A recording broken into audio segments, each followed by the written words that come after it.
So here you are watching Coblation, glossoepiglottopexy and tongue-based reduction in a 29-year-old male, BMI 33, AHI 42. I've just performed the uvulopalatopharyngoplasty, as you can see here.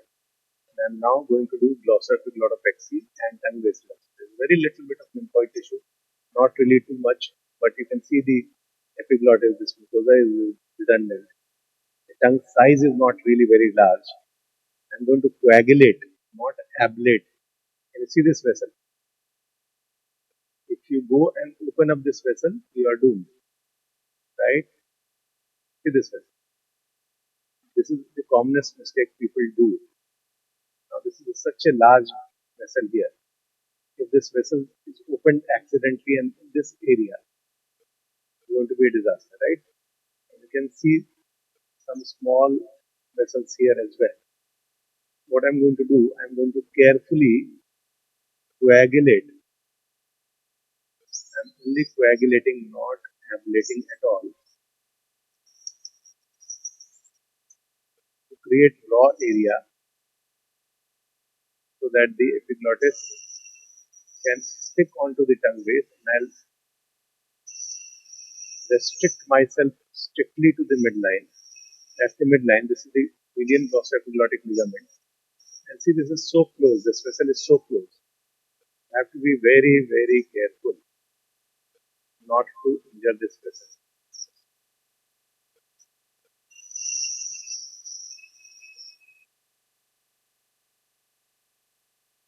This lymphoid tissue I'm coagulating. So the amount of the lymphoid tissue is not very large. I just want to create a raw area so that the epiglottis sticks onto the base tongue. This is the median glossoepiglottic ligament. Can you see?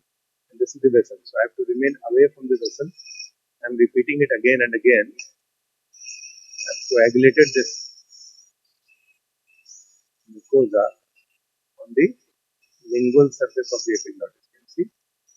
Now, suddenly, only by coagulation of this mucosa, this epiglottis will become little less collapsible. Only by coagulation of this mucosa, because this will pull the epiglottis away from the airway to some extent. And this is absolutely harmless. See, the epiglottis suddenly is very well defined. I'm not going laterally, because laterally, again and again, can you see this vessel? That is a very, very, can you lift this little up? I'm asking Dr. Patel, lift it with your hand. Correct, thank you. Can you see this median glossary? Fix it over there. All right, fix it, fix it, fix it. Right? Now, see, this is the median glossoepiglottic ligament which I'm coagulating. This is essentially my work. Now, the vessel is here. I am absolutely away from the vessel.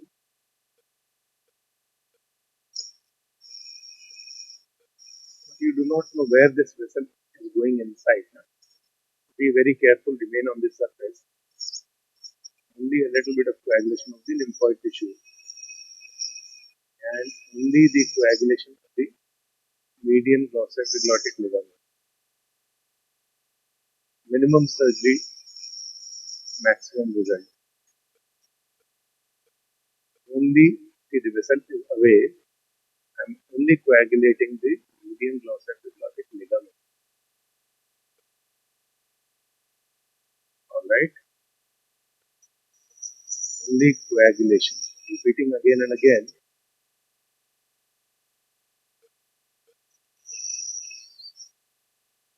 And that's the surgery all about. You do not need to do too much.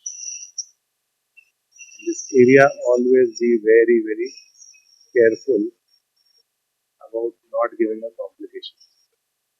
Because the complications can be really life-threatening.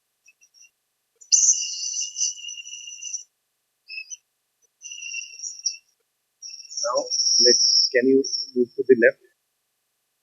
Move to the left, correct, from outside. Patel is now moving the tube to the left from outside so that I can see the left side of the median glossoepiglotic ligament. I can coagulate the mucosa in the paramedian area of the epiglottis. I'm only coagulating. You see, very loose mucosa, only coagulating.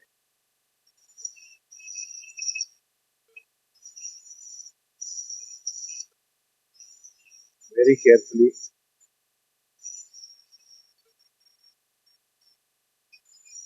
that's the median glossopiglotic ligament, the mucosa in the vallecula, only coagulated. Now go to the left. All right.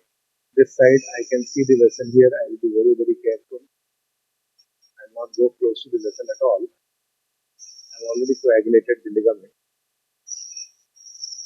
and that's my surgery all about. Coblation, glossoepiglottopexy, a little bit of tongue base reduction, not too much of tongue base reduction because the problem was not in the size of the tongue base. All right. Thank you for watching.